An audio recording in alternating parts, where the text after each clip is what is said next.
Carolina's defensive numbers are much improved lately. Are they actually playing better, or is it a function of just not playing great teams? This is Tyler Hansbrough, and you're listening to Locked On Tar Heels. You are Locked On Tar Heels, your daily podcast on the UNC Tar Heels. Part of the Locked On Podcast Network, your team every day. Hey there, what's up? It's Friday, January 17th, 2025. Welcome into the Locked On Tar Heels podcast, the only daily North Carolina show out there. I'm your host, Isaac Schade. You're joining me at the place to get your Tar Heels content every single day. It's all part of the Locked On Podcast Network. Thank you so much for making us your first listen or watch. And we want to send a special shout out to all the everydayers joining us, the Locked On Tar Heels Discord family, and of course, our great insiders. This episode is brought to you by FanDuel. From big upsets to game-winning drives, the NFL playoffs are better with FanDuel. New customers can bet $5 and get $300 in bonus bets if you win. Check it all out at FanDuel.com to get started. Joining us today is our good friend, Coach Bill Robinson, the head coach of the Milligan University Buffaloes, fresh off an upset win over a ranked opponent on Wednesday night. Big congrats, Coach. Proud of you guys, and how funny that, as you told me, it was your most complete game in the season on a night where Carolina probably did the exact same thing inside the Smith Center.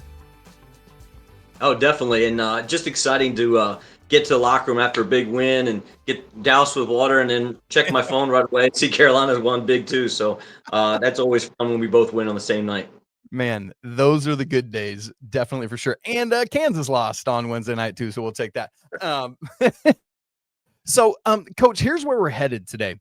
We're going to get to our Four Corners preview for the Stanford game. Stanford presents, kind of another challenge in having a high-level offensive threat and weapon, although one that's different than Stojakovic. We're going to get ready for the Stanford game. It's a game that's a little bit personal for Coach. We'll talk about why coming up later. We'll have our weekend whip around. But, Coach, where we got to get to first is actually a talking point that we've had quite a bit lately here on the show, but it's because it's something that has seemed to be taking step forwards recently. Carolina, since January 2nd, is operating as third in defensive efficiency at barttorvik.com. Carolina has held each of these last four opponents under 74 points. They've just taken steps forward, including holding SMU, good grief, Cal to 53 on Wednesday night, the fewest points any opponent has scored this season. Coach, in your mind, before I ask, is this about the teams or is this about the defense? I want to look at it strictly from the Carolina side. What in your mind is making the difference defensively these last four games? Well, I think they've mixed up some of the ways they guarded ball screens. They iced a lot of stuff last night. From an offensive perspective, as a coach, you want the ball to go side to side. You want to be able to spread the floor. You want to be able to reverse it quickly, make the defense move, get them out of position. So when you ice a ball screen, particularly in my mind, thinking about Trimble and Jay Wash together, really did a great job. Not letting the ball get to the middle. Jay Wash was big, sat in that help spot, and it really caused some problems last night. Didn't look like Cal was ready for that, and I thought that was a really big thing. Also, they just made everything hard on the perimeter. Obviously, the post is still a concern. Their big guy was 8 for 9 from the field last night, but on the perimeter, they just made everything hard. They didn't let anybody get a good look. The guards got some looks inside after ball faking, trying to get into the paint, but even those mid-range shots with big bodies and long arms, it just makes everything hard. So you look at the shooting percentages last night, you keep somebody underneath 35%, holding 53 points, you're going to win a lot of games that way. That's absolutely right. And that's critically important because offense can come and go, especially with, Carolina's been shooting the three better a bit lately, but, they have not done great at that season long. And so that defense, man, can show up game after game after game. Yeah, I loved the wrinkle of Carolina doubling Stojakovic coming with Jay Wash. There was a couple early in the second half that I thought were mistimed from him or I thought Seth had it taken care of, but I know that Jay Wash was just operating in the principles that he had been asked to operate with. But outside of that, yeah, I'm with you. It looked like Cal wasn't quite ready for that. And they were forcing someone other than Stojakovic to beat them. Yeah, Stojakovic had some really good looks early. His first two shots were good looks. They were open, maybe a little quick. And I think maybe he felt a little bit of pressure, maybe playing the Smith Center. But again, the defense is the difference. It's not, we can't look at the offense being bad. I think the defense was really good. They made everything difficult. Everything was contested from that point on, I thought. And they really did a good job of getting the ball to where they wanted to defensively to dictate the tempo and dictate where the ball's going. And I just thought they were really aggressive on the perimeter, making it much harder for them getting good looks. What were they? 3 for 25 from three? You know, that's yeah. 3 of 25. Exactly. Yeah. so, and the other in reverse of that, the Heels only took 14 threes last night. And made So 5 of them. yeah, so I mean, when you're talking about the game the way it's played today, to have the only 14 threes taken in a game, I think shows the aggressiveness that they were attacking them and trying to get into the paint and doing a lot of really good things. So to me, that number means it's just huge to make more threes and take 11 less. It's a great stat. That is what we call efficient. It's great. And Carolina's 3-point percentage is slowly sneaking up. It was down in the 31s, then it got to low 32s, and now it's sitting at 32.8. Let's just keep nudging it forward and doing a little bit of work there. Coach, thinking about the defensive side of things, how big a factor is Seth Trimble's return in this defensive resurgence? Yeah, the big difference with Seth is that it gives you the freedom for him to guard anybody outside of the 7 foot Max Raynaud. You're not going to have him guard your 5, but he's strong enough. There was one example. Somebody tried to back him down last night. You see somebody smaller, and his strength, just being able to keep guys from getting deeper in the paint, and his quickness and length to be able to still have to shoot over him. That's a huge difference. And of course, Drake Powell does the same thing. I just think he's the most complete defensive player that they have. He's just so much fun to watch. But when you put those guys' length together and the ability to switch stuff all the time and not have to worry about giving up penetration or giving up, that size in the post, it just gives you a lot of freedom defensively to do a lot of different things. Jalen Washington has been on a block parade. He only had only one last night, but that's now 13 in the last 4 games. Of course, Van Allen Lubin had a career high tying 3 blocks in this game. Coach, what have you noticed anything different that Jay Wash is doing that's allowing him to swat all these shots? I think it's the energy he's bringing. I think he's anticipating things maybe a little bit better. Part of that is just becoming more comfortable. I think the more minutes you get and you just relax and just play. And I don't think he's overthinking things now. He's just letting it flow.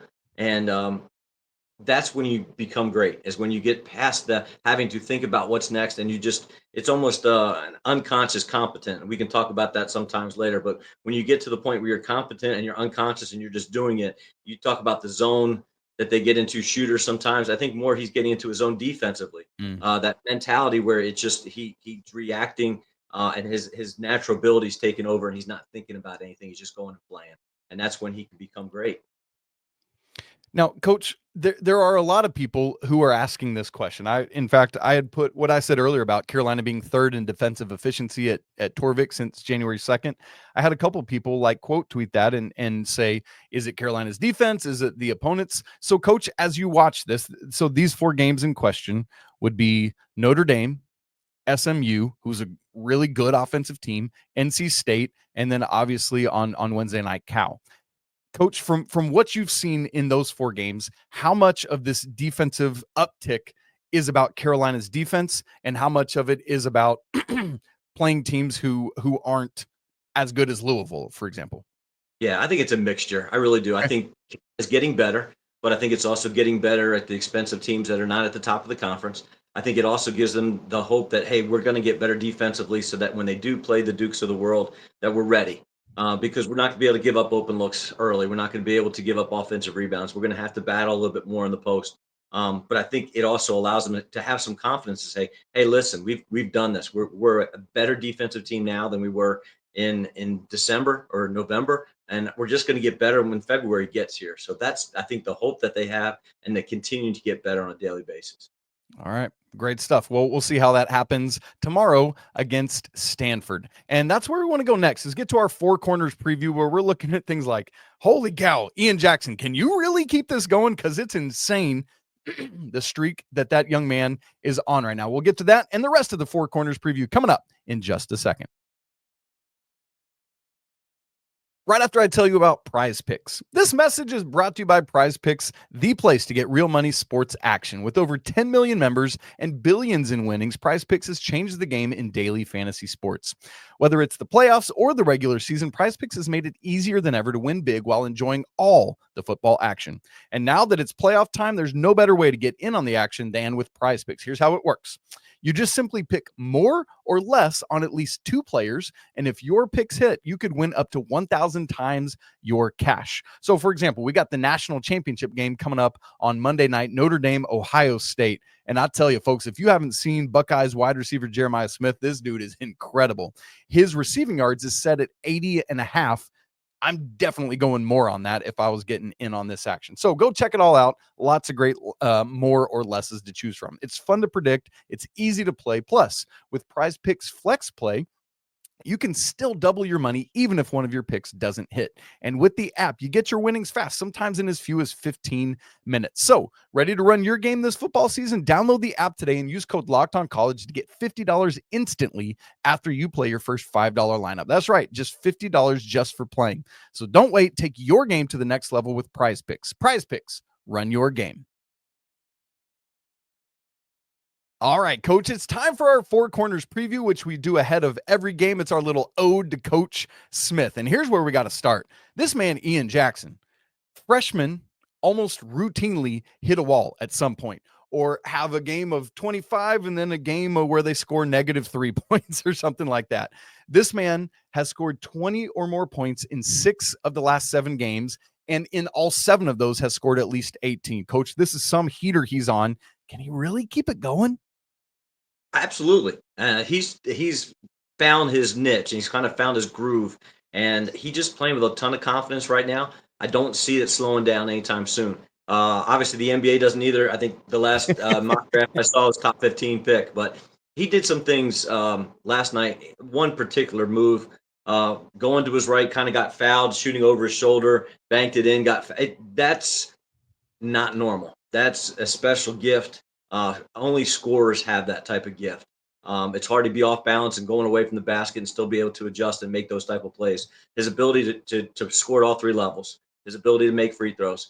And they're playing so fast. And when you have a guard like Elliot Cadeau that pushes the ball up the floor, he's going to get opportunities. He understands that now. Ian does. Where that bucket, even after a made bucket, he's sprinting the floor. Elliot's getting it, pitching ahead, and all of a sudden he's in attack mode. That is tough to defend. I don't care if you're thinking about doubling him or thinking about, no touching him. Those are things you really can't do when they play that fast. So I see it continuing. And if they put their best defender on them, I think that just allows RJ, maybe get back into his groove too. So it's a catch-22. Who you going to take away? And I just don't see him slowing down anytime. And obviously your eyeballs are infinitely more trained than mine, but it feels like the other side of the floor, the defense, he's starting to figure that out a little bit too, right? He's trying now. He's trying. I hate to say that. We had an All-American last year, and he was so focused on scoring that he didn't always even try to defend. And I don't think it was the fact that he wasn't trying early. I don't think he really understood the concepts that were being taught every day in practice and then how it translates into game time. But I saw him fight to get into help side last night. Like he actually bounced into the help, like, hey, I know where I'm supposed to be now. And the energy was there defensively. And I think he's actually trying to keep people in front, knowing that that's important to keep him on the floor. And if I'm going to stay on the floor, I need to keep that ball in front of me. I got to guard my yard, and I've got to stay in front, and I've got to do all those things to help the team, be better. And I think he's bought in 100%, and I think he's ready to go. You talked about Elliot's pitch aheads. There was one he had on Wednesday night where he went up for a rebound on the defensive end of the court, and before he hit the floor, had thrown the outlet pass ahead on the opposite side. I mean, it's just great stuff. And I know Elliot had a negative assist-to-turnover ratio on Wednesday night, but those will happen sometimes. Also, speaking of and ones, I loved the play where RJ got where I think it was Sissoko or maybe it was Dort that came down on him. And I think I forgot to talk about it on the recap show on Thursday, but I think it was a very specific part of the big man that came down on RJ, kind of like landed on his head. And it was he and Seth were having a moment at the free throw line. The whole bench was cracking up. I can only imagine, I've got to assume that that's what they were laughing about was exactly what part of that young man landed on RJ's head. We'll just leave it at that and move on. Number 2, coach in the Four Corners preview. Carolina had what I'll generously describe as an iffy end to the first half. There was the play where nobody decided they wanted to pick up a loose ball, and it turned a 10-point game into a 7-point game instead of what could have maybe been a 12 or 13-point lead heading to the half. And there were some other kind of iffy moments. Every now and again, we see these where Carolina is letting a team just sneak their way back in a little bit before halftime. How are they going to fix that? It was a bizarre sequence. Mark Madsen, Carolina makes a bucket with 38 seconds left, and he holds it, trying to delay the inbound so that the clock goes down, and they rolled it so they get the last shot, the whole deal. Then Carolina gets a tip, goes to the backcourt. Stojakovic shoots it from half court with 8 seconds left on the shot clock. And then the official, Matt Potter, gets in the way of Seth going down the floor, plays great defense on him, knocks the ball out of bounds to give it back. And then Cal shoots an air ball. It just, the whole thing was just maybe a comedy of errors. But from a defense perspective, Carolina didn't give up a bucket in the last 30 seconds. So that's how you go to halftime and say, hey, it's okay. We might have liked to get that extra, breakaway bucket, but at the same time, we didn't give up anything late. And from a Cal perspective, I've been pretty frustrated to have that kind of ending to the half, because you're looking to get a little momentum, especially when you're down. If you can get that last bucket and then possibly score the next bucket of the second half, you kind of can put two together and kind of get a little bit of momentum. But I thought they did a good job overall, just being able to keep momentum throughout the game. Cal never really made a run, and it was a really solid win all around. Yeah. Number 3 in the Four Corners preview. We'll talk about this young man in the next segment there, Maxime Raynaud, the ACC's leading scorer.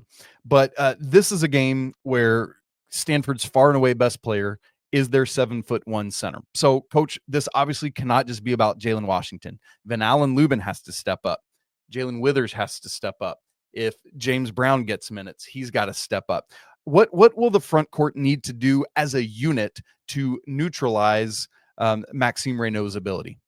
Yeah, as a unit, I think is the big key. I think it has to continue to roll guys in there and keep guys fresh. The biggest thing for me is to be physical with him. Maxime does not want to be physical. He's kind of a face-up 7-footer, if that makes sense. I mean, he can play with his back to the basket too, but you have to be able to make him put the ball on the floor when he's on the perimeter. No catch and shoot threes. That's what he wants to do. Get out there. And he can hit those, folks. He can hit those. I don't want to contest it because he's 7 foot. I want to get there, so he cannot take that three. He has to put the ball on the floor. And then when he does get the ball in the post, we want him to get him at least a step or two out of where his normal spots are. Take that 6 or 8 foot jump hook and make it 10 to 12 feet. And the shooting percentage goes down significantly with one step. It doesn't seem like it's that big of a deal. But I think Van Allen Lubin will be better just because he's so much stronger and more physical and be able to force him out. Jay Wash will do a good job on the perimeter. I don't think he'll give him those threes. I think he'll make him put it on the floor. Just have to keep him off the glass. And the difference with keeping him off the glass, you have him boxed out, but he's so long and big that he can reach over the top. You've got to be physical and get him away from the basket. Yeah.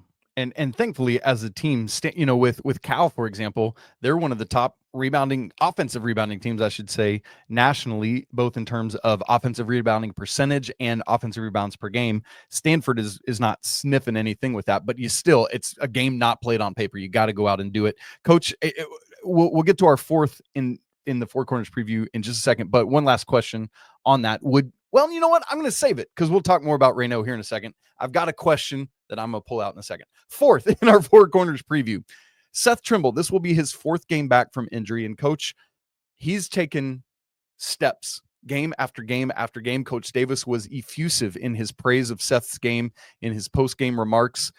What is the next step for Seth to be fully back? I think you're going to see him at the offensive end be a little bit more aggressive and be able to make some shots. I don't think his 3-point shot's back yet. I think that's the last thing that will show up. It's not an effort thing. He's playing super hard. He's playing great defense. He was 6 for 6 from the free throw line last night. He's obviously not having trouble shooting the basketball. But I would like to see that next phase, which he's done such a great job of improving from the 3-point line, that I think that's the next step for him. He still played 25 minutes last night. I see that number going up the more trust that they have in his health. But, man, what a luxury to have. I think Elliot got 2 fouls early, mid first half last night, and Picked up a third early second half. To still have those 3 guards on the floor, when your starting point guard goes out, it doesn't drop down at all. And some people would say maybe even raises up a little bit with the defensive pressure. But he's such a valuable piece to the puzzle right now that we just need him to get to 100% so we can get back to where he was back in November. Yeah. Great stuff. All right, Coach, we do want to get ready for this Stanford game. As I mentioned earlier, a little bit of a personal touch for you in this one. We'll do that. We'll make some game predictions all coming up in just a second. Right after I tell you about FanDuel, from the first whistle to the final drive, FanDuel makes the NFL playoffs even more exciting.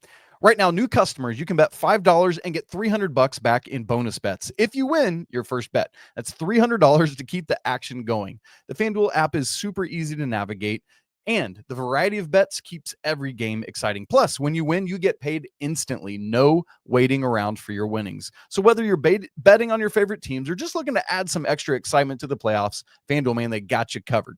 How about looking at the ACC regular season champion odds? Duke is the favorite right now at minus 950, followed by Clemson at plus 1,300, and then Carolina and Louisville at plus 2,000. Duke, the faraway favorite, but Carolina has a chance to do the wildest thing. If you think they're on the uptick and got a shot, why not take some looks at that?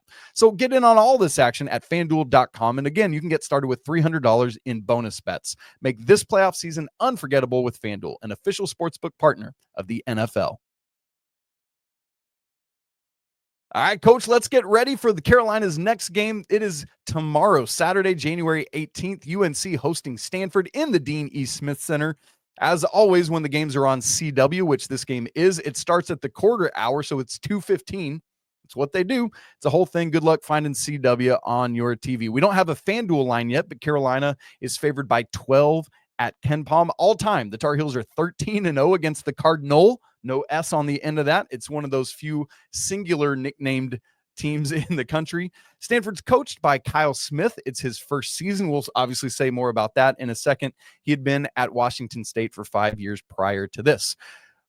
Stanford picked 17th in the ACC preseason. Remember, there are 18 teams in our conference now. They're currently 84th in the net as of Thursday's refresh. That makes this a quad 3 game at home. By the way, Carolina is now up to 34th in the net. That's encouraging. They're 92nd at KenPom, 55th in offensive efficiency, 173rd in defensive efficiency. Their best non-con win was Santa Clara, if that tells you anything about their non-con schedule. With their non-con losses, the worst one was to Cal Poly. Yikes. And then they also lost to Grand Canyon and Oregon. Understandable there. Their ACC wins are 3-3 in the ACC. Wins at Cal, and then both Virginia schools, both Tech and the Cavs. And then their ACC losses are at Clemson, at Pitt, at Wake. So lots of road games already for Stanford. Coach, we've mentioned it a couple times here, but this game is a little closer to home for you. Why is that? Well, of course, it's my friend Jared Haas, former Carolina assistant coach, and played for Coach Williams at Kansas, and I are friends through the Carolina camp and all the time we spent together. Former coach at Stanford. He hired one of my former assistants, Jack Frost, who was a assistant of mine, and then went out there for 4 or 5 years. So it's hard when you see your friends get fired. And so now I got Stanford gear that I don't know what to do with. I haven't gotten rid of it yet, but I will soon because I just can't root for them anymore. So I'd love to see Carolina beat them bad tomorrow, and I'd feel pretty good about that. Yeah. And Jack's at Denver now, is that right? Yes, and Denver played Stanford first game this year. I think it was one of those games that Jeff Wolbram, a former Haas assistant, is at Denver now and hired Jack. But that's how that first game got. And then Coach Haas wasn't there to coach it this year. So that was kind of an awkward first game for Jack. Yeah. Speaking of Stanford and coaches at different places, it's also weird to see Mad Dog Madsen as the head coach of Cal instead of Stanford, right? Like, I know the timing just lined up weird with when they decided to let Coach Jared go, but it is what it is. Coach, shutting down Stojakovic on Wednesday night was really impressive. ACC's second leading scorer, getting 20 points a game, had only 6. In fact, he was averaging 24 in ACC play coming in. But this is a different type of challenge with Maxime Raynaud. This dude is 7'1". He's the ACC's leading scorer. He's the ACC's leading rebounder, one of just 2 ACC players getting double-digit rebounds this season. So how do you do it? How do you I know you probably don't shut him down, but how do you at least slow him down to make this a win for Carolina? Yeah, one of the big things we talked about earlier is just keeping him out of his spot. So in transition, don't run to the block and wait for him to get there. Meet him at the foul line. Make contact with him at the foul line. Make everything hard. He's not going to bully you down. He's going to try to use his finesse. So keep him out of his spots, I think, is the big thing. Keeping the ball away from him. Don't give him space. Pressure him. Jay Wash can do that. Lubin can do that. Those guys, James Brown, just use your length and don't let him touch the ball. It's hard to keep the ball away from guards because they move so quickly and they're losing screens and they have ways to be able to start, stop, quick, stop, fast, and be able to get open. Maxine's not going to do that. He's going to stand there and use his length and just say, well, pass me the ball. He's not used to people denying him the basketball. So I think that's how I would attack him. Be very physical with him. Don't let him get to his spots. Don't let him touch it. And when he does have it, pressure the fool out of him. He's a good passer. Yeah. So there's reason it's no different than a quarterback in football. You don't want to give him time and space to look and have decision making. Make it very hard for him to see the floor and just pressure him. And I don't think that we'll have problems doing that. Coach, a little bit of a personnel question. We were just talking about Seth a little bit ago, and before his injury, he had been in the starting lineup and has been coming off the bench since he returned. At this point, now it's been 3 games. He's been coming off the bench. Do you think that's a function of, hey, we've inserted Ian into the starting lineup. Things are going well now. Let's continue to bring Seth off the bench. Or do you think it's more of a like, hey, we're still working Seth back in, but eventually he comes back into the starting lineup? Probably not for Ian, if that's the case, for somebody else. And actually I said, rather than asking it that way, I want to ask you what you would do. Would you continue to bring Seth off the bench, or would you leave well enough alone and let it roll how it is right now? I want to leave it the way it is. We're playing well. Let's not, mess with it.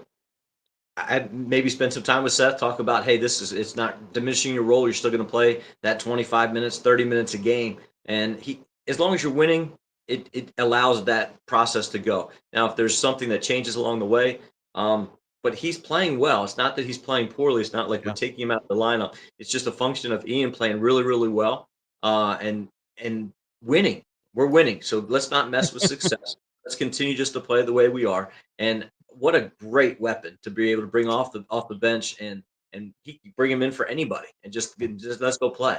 So I love the fact that that this is where we're at right now. And I just hope that from a team chemistry perspective that Seth can see the bigger picture and accept that role for him right now. Really hasn't changed a whole lot. It's just you don't get your name called out to start the game. It's just different. Because he's getting the minutes. The minutes are certainly there, Coach. All right. In terms of Stanford, alongside of Raynaud, the other starters are Ryan Argowal, a 6'6" guard. Duke transfer Jalen Blake's a 6'1" guard, who's the second leading scorer, 14.5 points a game. Oziah Sellers, a 6'5" guard, 14.3 points per game. And Donovan Young, a 6'8" forward, who will be at the 4. So Stanford's got some size outside of Blake's that Carolina's going to have to contend with, particularly, probably the matchup issues are going to be at 2, 3, and 5, just in terms of size and height. How, in addition to what Carolina is going to have to do to try to offset Raynaud, if they bring help from the 2 or 3 or wherever it is, they run the risk of leaving these taller players open, Coach. So how will the Tar Heels reckon with that? I don't think they're going to double team Maxime. I just don't think they will. They're going to. That's not something that really they do a lot. So let's defend him one-on-one. Let's be able to everybody guard theirs and go from there. I don't see them going outside of what they normally do. And we haven't seen a whole lot of double. They'll have it. They'll have something. So if Max ends up, dominating early on and they feel like they need to do that, they can do that. But when you do double, it's hard to double with guys that are 6 foot. When you're doubling a 7 footer, even if you break him and he comes there early, he just looks over the top and makes that extra pass. So, right, exactly. And, we do a little bit of trapping out of bounds underneath, out of bounds under, and we just can't do it with some of our backup guards are just not big enough to do it. So we just try to stay away from it. But I don't see him. I'd see him pressuring more and using the quickness and the length that they have rather than trying to adjust to the size of Stanford. Yeah. All right. By the way, for those who are listening to the show instead of watching, the reason Coach said, yeah, right, is because I looked up like I was staring up at a giant and waving my arms furiously. Folks, so that's the game tomorrow. Make sure you're tuned in for that. We will have a live postcast right after it, and we'd love to have you as part of it. Very quickly, everyone, let me run you through the weekend whip around, and we'll get out of here. Carolina, was the women's basketball team was at SMU last night. We're recording this before the game, so we actually don't have the result of it right now. Ladies are back in action. Got to go up to Pitt for Sunday, 2 p.m. on ACC Network. Wrestling is at Duke tonight, 7 p.m. ACC Network Extra. Both tennis teams in action this weekend. The women against Gardner-Webb at home Saturday at 11 a.m. and the men against James Madison at 1 p.m. Swimming and diving is at NC State today. Diving is at 2:45 p.m. and swimming at 6 p.m. ACC Network Extra. Kind of, as we said, this one's kind of personal for Coach with Stanford. That one's personal for me because there's a young lady from my church here in Missouri that is a swimmer for NC State. So all the more so got to beat up on the Wolfpack there. Gymnastics hosting George Washington tonight, 6:45 on ACC Network Extra. Track and field hosting the Dick Taylor Challenge this weekend. And fencing is up in Philly. Coach, your neck of the woods there a little bit for the Philly Invitational today and tomorrow. So, man, it's the calendar starting to fill up again, Coach. Super fun. Baseball and softball will get going here as well soon. As a reminder, men, the baseball team, preseason number 6, and that is great. Excited for all that to get going. Coach, going to be a great weekend. Thanks so much for being here and all your great insight. As always, folks, if you have not checked out Coach's book, Carolina Basketball School, you need to go get this thing and make yourself a more informed basketball fan in general and a better historian of Carolina basketball, because this is a critical part of this program and what they are. If you haven't subscribed to the show on YouTube and audio, make sure you do so right now so you don't miss a second. If you haven't joined the Locked On Tar Heels Discord, we'd love to have you there. The link is in the show notes, free to join. And of course, the Locked On Tar Heels Insider Program, if you want to go even deeper, that link is in the notes as well. It's always a great day to be a Tar Heel. We'll talk to you again tomorrow after the game. But until then, peace.